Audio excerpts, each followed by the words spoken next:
El supuesto que encubre el 98% de los abortos en España es el peligro para la salud psíquica de la madre, amenazada por el nasciturus. Menos esgrimido es el argumento del peligro para la salud física de la embarazada.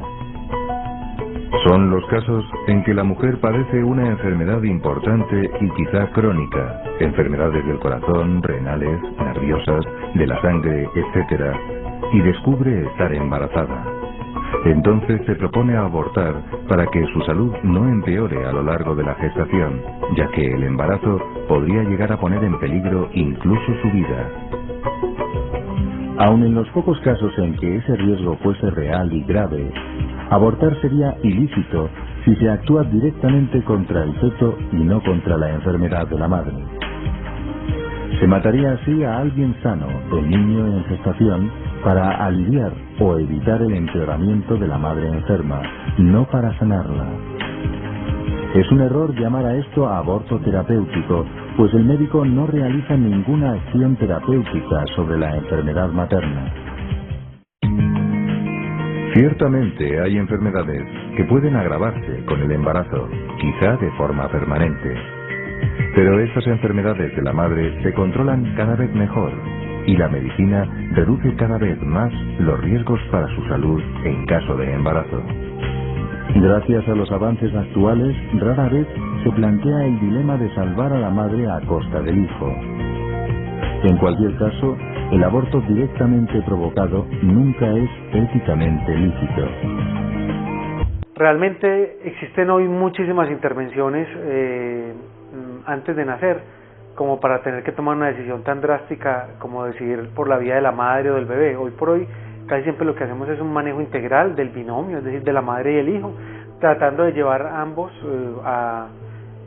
por supuesto con medidas de seguridad para que intentar salvar la vida de las dos personas. Que la madre está en peligro de muerte y el niño también. Aquí hay una respuesta muy clara. Por favor, doctores, hagan todo lo que esté a su alcance para salvar la vida de ambos. Si salvando la vida de ambos muere uno de los dos, esto no es asesinato, no es aborto, es correr todo el esfuerzo posible para salvar a ambos. No se pudo hacer más. Lo que no podemos aceptar es de una que las leyes de tal manera vayan solo por la madre y no por el niño, no por el feto, que ya es persona, que tiene vida y dignidad humana, y de una ya la ley dice, en caso de que la madre haya peligro, matemos al niño sin hacer ningún esfuerzo. Aborto, rápido, porque hay que salvar la madre. La historia que les voy a contar comenzó hace más o menos 20 años.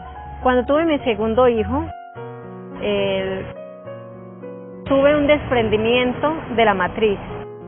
Por lo tanto, me hicieron un procedimiento, me metieron la matriz dentro de una malla, pero me prohibieron rotundamente tener más hijos. Y pasaron 7 años y yo normal, mi vida normal.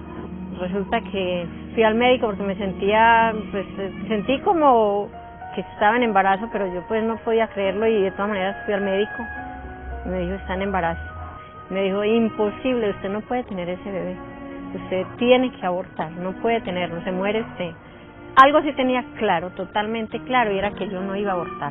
Y gracias a que ella fue valiente, yo hoy puedo estar acá. Pero mi mamá, aunque le dijeran que estábamos enfermas, que probablemente íbamos a nacer pues muy mal, o que ella pudiera morir, decidió decirle sí a la vida y decidió que naciéramos, y gracias a ella estamos acá. Mi mamá buscaba una niña, pero salimos 3. Ella dijo sí a la vida, no al aborto, y por eso nosotras estamos aquí. Muy distinto fue el caso de Marian Suárez, la hija del expresidente del gobierno español. Nos lo cuenta su hermano Adolfo. Tiene un tumor principal en la mama derecha, en grado 4. Tiene otros 2 tumores pequeños en ambos lados del cerebro. Tiene más del 50% del hígado afectado y a todo esto embarazada de 4 meses. Cuando se nos da esa noticia, se nos explican las posibilidades que hay. Una de ellas era, bueno, atacar la enfermedad con una quimioterapia agresiva, lo que suponía de facto seguramente la muerte del bebé que venía en camino. La verdad es que en ningún momento se tomó ni se planteó siquiera la alternativa, ¿no? Es decir, simplemente ella dijo, hay que intentar salvar al niño, y así se siguió. Curiosamente, cuando el niño un mes después ya se considera que tiene el peso suficiente para ser viable fuera del seno materno, los médicos nos dicen que es milagroso que se haya salvado el niño, pero que es milagroso que se haya salvado la madre. Por supuesto, esa madre valiente eligió la mejor opción. Pero el heroísmo no es obligatorio y es éticamente lícito aplicar a la mujer gravemente enferma tratamientos para salvar su vida, aunque indirectamente acarreen la muerte del feto. El aborto resultante de tal actuación médica se llama aborto indirecto, pues no ha sido buscado ni querido. Aquí no hay voluntad homicida, por eso es lícito, a diferencia del aborto directo que va abiertamente contra el no matarás del quinto mandamiento. Además, en este supuesto, el bien que el médico busca salvaguardar, la salud materna seriamente comprometida, ha de guardar proporción con el riesgo al que se somete la vida del feto. Naturalmente, se trata de un supuesto en el que la aplicación de esa terapia no se puede retrasar, por ejemplo, hasta después del parto, ni existen tratamientos alternativos con menores consecuencias negativas. Otro tema que debemos mencionar es la mortalidad materna. Las feministas dicen lo siguiente: en un país en el que esté prohibido el aborto, las mujeres tienen que recurrir a abortos clandestinos o inseguros, y por lo peligroso de estos, se aumenta considerablemente la tasa de mortalidad materna. Por eso, ellas quieren despenalizarlo o legalizarlo. Analicemos entonces el país en Latinoamérica con la menor tasa de mortalidad materna por aborto. Me refiero específicamente a Chile. Allí sucedió lo contrario a muchos países. Antes era legal el aborto y después se prohibió en todos sus casos. Y nuestra observación fue que la mortalidad materna no solo no se incrementó después de prohibir el aborto, sino que se redujo sustancialmente. Y la mortalidad por aborto, específicamente por aborto, se redujo 96%, vale decir, la mortalidad por aborto prácticamente es casi nula o en Chile, mueren entre 0, 1 o 2 mujeres al año, y no se sabe si es por aborto ilegal o no, ¿ya? En algunos casos es por un aborto, puede que sea por un aborto inducido o puede que no sea por un aborto inducido, porque es muy difícil de diferenciar.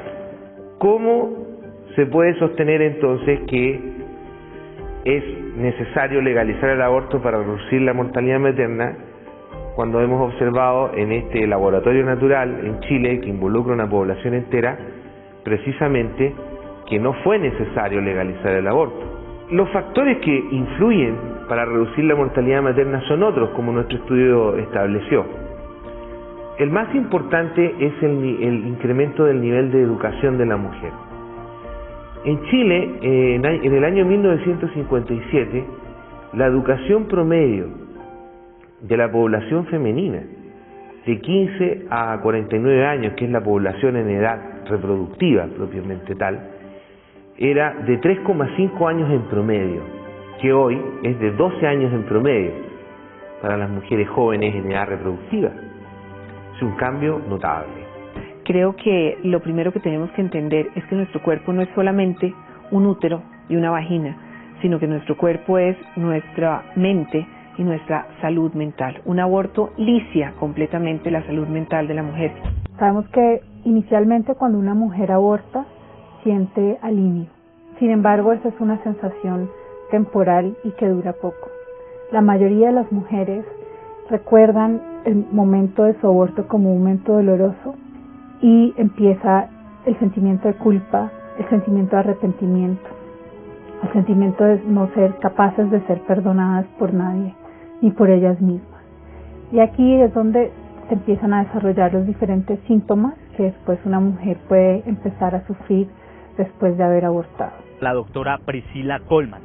Ella es PhD en psiquiatría y realizó un metaanálisis con 880.000 mujeres, de las cuales alrededor de 164.000 habían pasado por la experiencia de un aborto.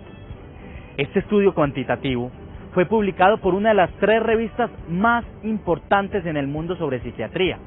Me refiero específicamente a la revista británica de psiquiatría, quien publicó este artículo en marzo de 2011. Las conclusiones fueron: aquellas mujeres que se practican un aborto, comparado a quienes no lo hacen, tienen un 81% de riesgo más alto de experimentar depresión, ansiedad, abuso de sustancias y comportamientos suicidas. Entonces podemos decir definitivamente que el 10% de incidencia de todos los problemas mentales es directamente atribuido al aborto.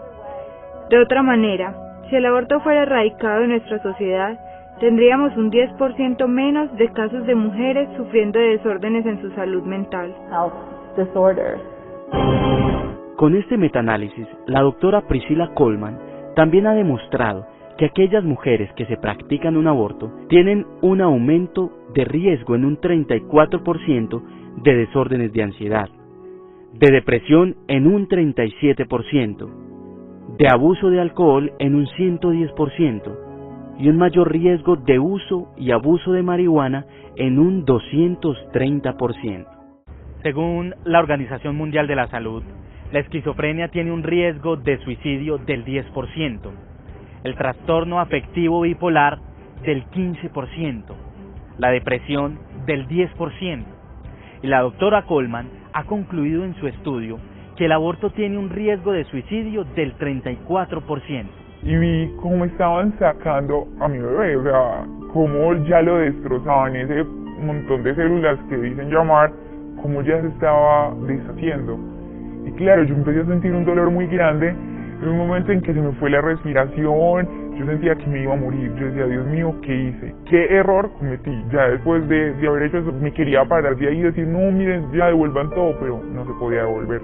Me acostaba en las noches y sentía como si una voz de un bebé me gritara, no, no, no, no, no, no. Y todas las noches seguía así, pero después de eso pasó casi 3 años sin que pudiera perdonar lo que había hecho.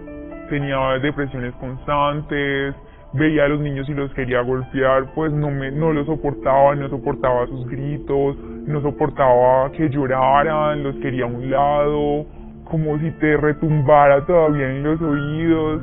Y después de eso, yo seguía soñando con mi bebé, y después de eso decía, no, ya hoy mi hijo tendría tanto tiempo, cómo sería, y soñaba si era una niña o era un niño, cómo lo vestiría, en qué colegio quisiera que estuviera. O sea, te vas haciendo muchísimas ilusiones.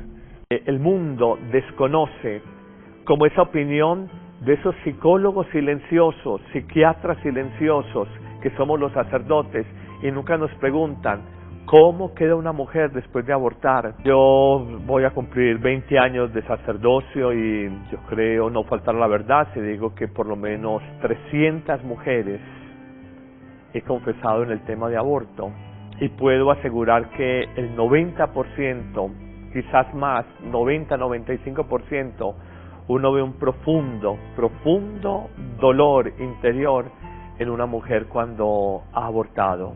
La inmensa mayoría de mujeres cuando se confiesan del tema del aborto sin entrar a violentar el sigilo sacramental, la inmensa mayoría lloran, y lloran con lágrimas de profundo dolor. Hay expresiones muy comunes como estas: si a mí me hubieran hablado, si yo hubiera tenido quien me diera un consejo, si alguien me hubiera apoyado para tener la criatura. Miren, quedan absolutamente deshechas psicológicas. Yo he confesado mujeres de 60 años que hace 40 años cometieron un aborto, cuando tenían 20. Se han confesado 20 veces, 30 veces, y todavía acuden y me dicen, usted es un obispo, yo quiero confesarme como usted, como obispo, sucesor de los apóstoles. Usted ya se confesó, yo me he confesado mucho, pero yo vivo con ese dolor en mi corazón. Yo no he podido sanar esa herida. Cada vez que veo a un niño, digo, ay, mi hijo tendría esa edad. Veo un adolescente, ay, mi hijo tendría esa edad. Veo un joven, un adulto, mi hijo tendría esa edad. Y como que lo ve proyectado en otras personas de esa edad. Quedé en embarazo a los 15 años y medio. Al principio fue algo muy difícil porque temía a que dijeran mis papás, mi novio, la familia de mi novio. Creía que se me hacía difícil cumplir mis sueños. Pensaba que con un bebé todo era algo imposible. Escuchaba que la gente me decía que la mejor decisión era abortar. Opté por no abortar. Ahora tengo una bebé de 5 meses. Yo seguí con mis estudios, no fue ningún impedimento, porque se puede luchar, porque hay que arriesgarse en la vida. Pienso realizar mi carrera, ser una gran profesional, ser una excelente madre.